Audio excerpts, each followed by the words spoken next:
And I'm very disappointed. Sometimes we just come here, we agree, and then when we go out, we say something else. I hope some of these issues will be discussed, and I hope that our party will continue to be strong. And I also want to condemn a trend which I have noticed recently. That is the interference of other parties in our party affairs. This thing called Azimio. We are the Azimio.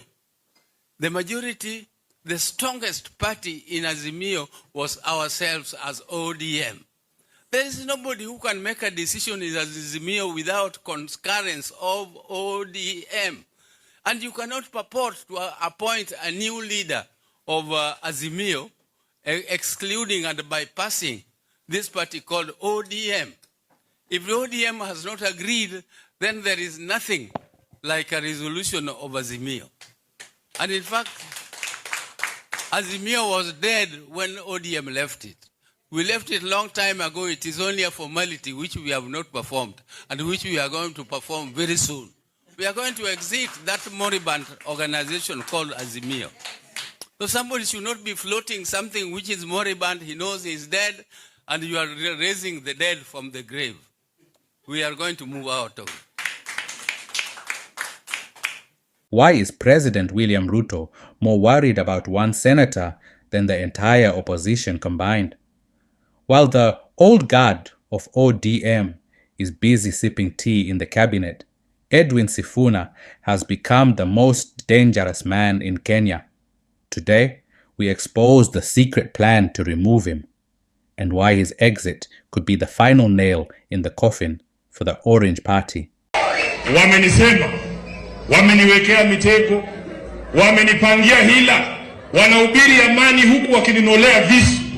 Sasa sisi tumesema leo hii na sisi tutarudisha miguu yetu chini kwenye sakafu kuomba Mwenyezi Mungu kwamba atupe nguvu ya kusimama na nyinyi wananchi. Ever since the passing of Raila Odinga, ODM has been a house divided.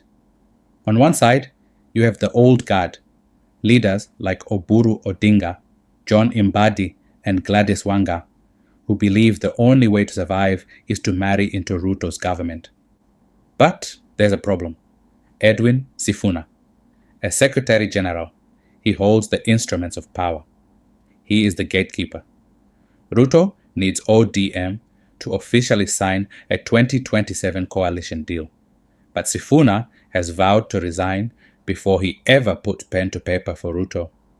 To get the party, Ruto needs the man holding the keys to get out of the way. Hata wewe kama una maneno ya kusema, unaweza itwa huko useme mambo yako.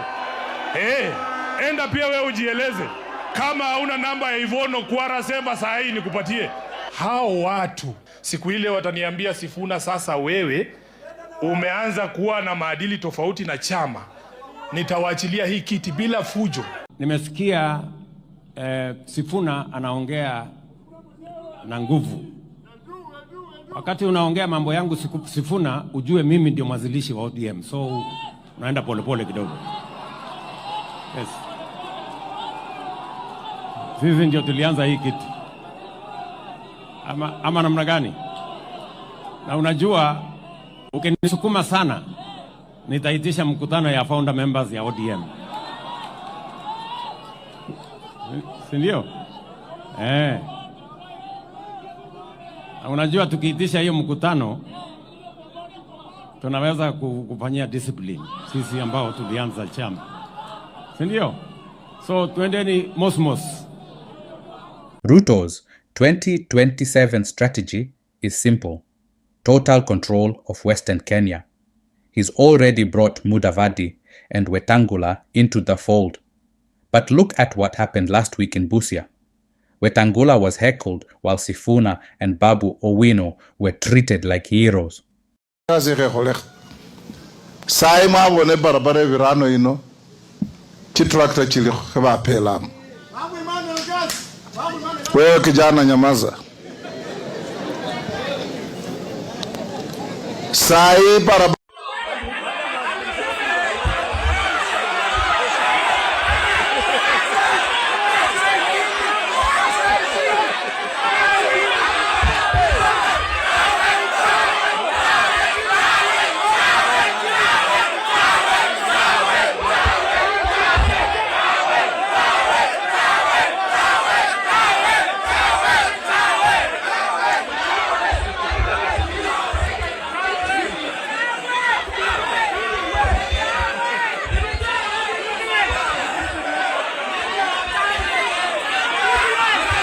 tunasema hivi, awe Sifuna ako ndani ya cha, Sifuna kwa ndani ya cha. Sifuna is the last rebel standing in Western. If he stays in ODM, he keeps the Luhya vote in the opposition. If Ruto's proxies in ODM successfully kick him out, the opposition in Western collapses, giving Ruto a clear path to a 2027 landslide.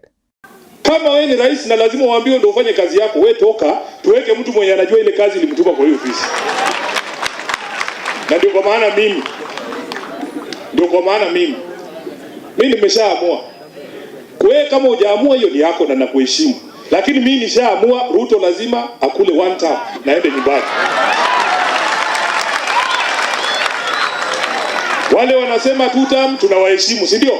Na pia sisi watuheshimu. Kwa sababu haiwezekani unaamka kila siku walimu wanalia, madaktari wanalia, watu wengine wote wanalia. Mheshimiwa Caleb Amisi atakwambia tunafanyishwa kazi ngumu. That is not what is supposed to be. How can there be every day the country is crying? Alikuja bunge juzi, mimi wasiendi mkutano yake mnajua. Kwa sababu kuna rafiki yetu hapa ni speaker anaitwa Weta. Unajua sheria ya bunge inasema, Caleb anajua, wakati rais anazungumza ati sisi wote tunafaa tunyamaze tu kimya. Hata akisema kitu mbaya na yenye ni uongo ya wazi, ukikohoa tu hivyo unasikia Sifuna nje miezi 6. Sasa si afadhali tu nikae huko nje ndio nirudi tena niende kuwatetea. Hakuna haja nikae hapo nikisikiliza uongo yake. Rais anakuja bunge, anazungumza, kwanza amekuja na manifesto mpya. Sasa hii amesema anaanza mambo ingine 4. Ile ingine alitudanganya ya bottom up sijui iko wapi. Hazungumzii sasa. Unawezaje zungumzia mambo ya elimu ukose kutaja issue ya walimu wa JS? Ukose kutaja ile pesa zaidi ya bilioni 70 yenye serikali yako haijalipa private universities ya sponsored students. Haujasema kitu yote kuhusu hiyo. Hujasema kitu yote wa lecturers wamekuwa strike almost sijui miezi ngapi. Watoto wetu wako kwa barabara. Unazungumzia afya. Kina mama hapa wanakuja hapa. Yeye mwenyewe anasema atukienda hospitali ati matibabu ni bure na wakikuitisha pesa atupigie polisi simu. Vile watu wananiamshanga usiku wakisema Sifuna tutetee. Tutakuwa tunatuma hiyo ujumbe wenu kwa namba yake. Ukienda hospitali wakuitishe pesa usipigie polisi, pigia Ruto. Pigia Ruto. The shocking truth is that Ruto isn't just fighting Sifuna. He is fighting the ghost of the 2024 protests. Sifuna is one of the few veteran politicians who still speaks the language of the youth. By removing Sifuna, the government hopes to disconnect ODM from the Gen Z fire.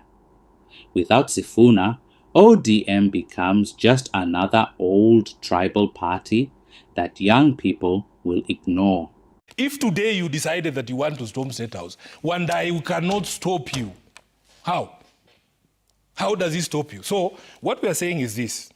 After the protest of June 24th, there was an impasse. And for me, I remember sitting, we were also very frustrated. We were saying, can this Gen Z finish the job? Can they finish the job? Because the country cannot just stay in limbo. By finish the job, you mean? Kick him out. That was the rallying call. They were to kick Ruto out. The war is out in the open. John Mbadi has already called for Sifuna's expulsion. ODM will remain solid the way Raila left it. So if you think that ODM will remain solid by having everybody who has been there, including people whose agenda is completely opposite what ODM wants, you are daydreaming. You are daydreaming.